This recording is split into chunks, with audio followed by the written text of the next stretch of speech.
Greetings, friends.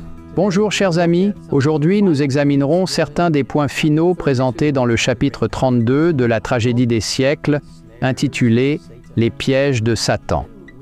Lorsque nous avons commencé ce chapitre, nous avons noté que dans une guerre, les informations secrètes jouent un rôle très important car elles révèlent les plans de l'ennemi.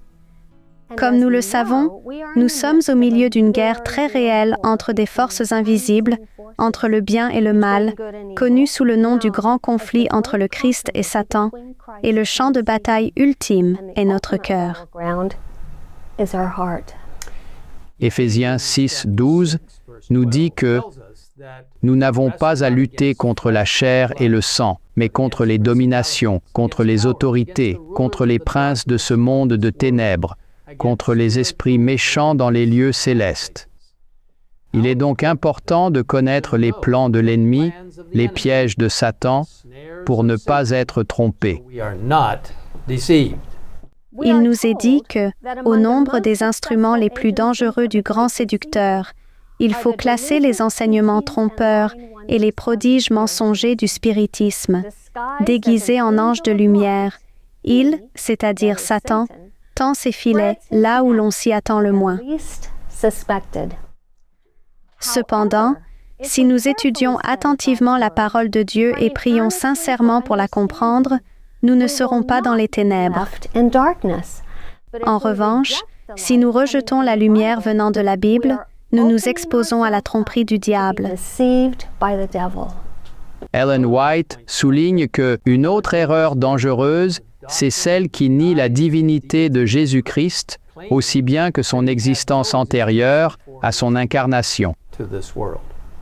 Malheureusement, il y a beaucoup de gens aujourd'hui qui disent croire en la Bible, mais enseignent que le Christ n'a pas préexisté avant de venir sur cette terre ou qu'à un moment donné dans le passé, il a été créé. Cette croyance contredit les enseignements les plus positifs du Sauveur, touchant ses relations avec le Père, sa nature divine et sa préexistence.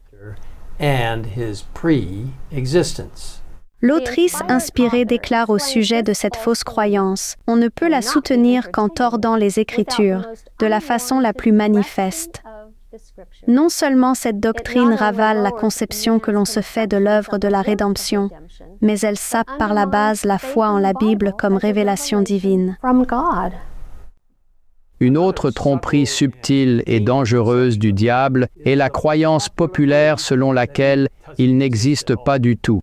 Certains disent que la notion de Satan représente simplement des pensées et des désirs mauvais. D'autres prétendent qu'il s'agit simplement d'un personnage mythique, avec des cornes, une queue et une fourche à la main, imaginé pour faire peur aux gens, ou bien pour le présenter comme une sorte de plaisanterie. Néanmoins, la Bible affirme qu'il est bel et bien réel, et elle nous met en garde: soyez sobres, veillez. Votre adversaire, le diable, rôde comme un lion rugissant, cherchant qui il dévorera. Un enseignement faux devenu populaire est l'idée que la seconde venue du Christ n'est pas un événement réel, mais plutôt l'arrivée du Christ dans le cœur d'un individu. Une autre variation de la venue du Christ est qu'elle se produit au moment de la mort d'une personne.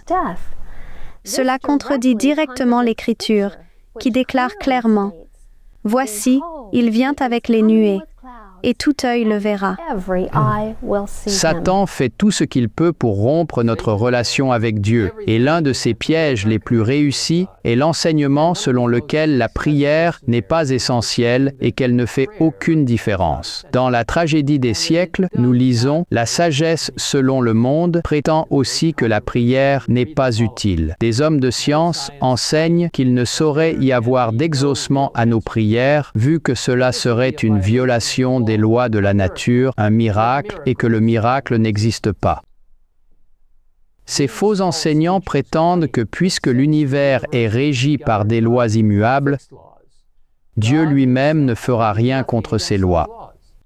Ils affirment que Dieu est lié par ses propres lois et excluent donc tous les miracles enregistrés dans les Écritures, y compris ceux de Christ lui-même. Ce mensonge vicieux de Satan est destiné à nous empêcher de prier notre Dieu omnipotent et omniscient. Dans la tragédie des siècles, nous avons cette assurance irrévocable. Le même Sauveur compatissant n'est-il pas encore vivant aujourd'hui et tout aussi prêt à exaucer les prières de la foi que lorsqu'il marchait sur la terre, visible aux yeux des mortels? Le monde naturel coopère avec le monde surnaturel. Il entre dans le plan de Dieu de nous accorder, en retour de la prière de la foi, ce que nous n'obtiendrions pas si nous ne le demandions pas. Quelle merveilleuse et précieuse promesse!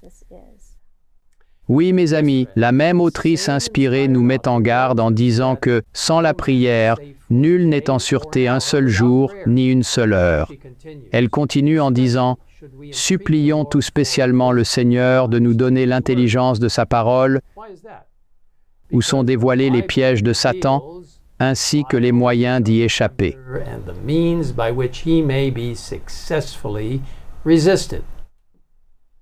Mes frères et sœurs, nous sommes en effet en guerre, mais Dieu nous a donné son intelligence et a révélé à travers sa parole et dans le merveilleux livre la tragédie des siècles, les plans de l'ennemi. Nous n'avons pas besoin de nous laisser tromper. Par la prière et l'étude de ces écrits inspirés et en nous appuyant pleinement sur notre puissant Dieu, nous pouvons obtenir la victoire. Prions ensemble.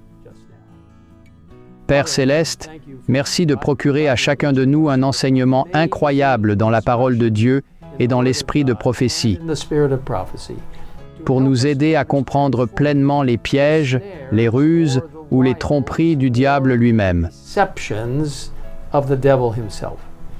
Merci de nous inspirer et de nous guider pour savoir exactement à quoi nous sommes confrontés dans le futur.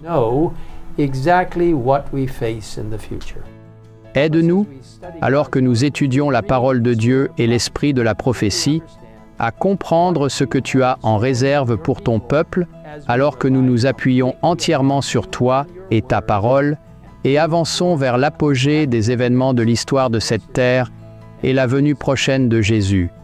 Merci de nous écouter dans cette prière. Au nom de Jésus, Amen. Amen.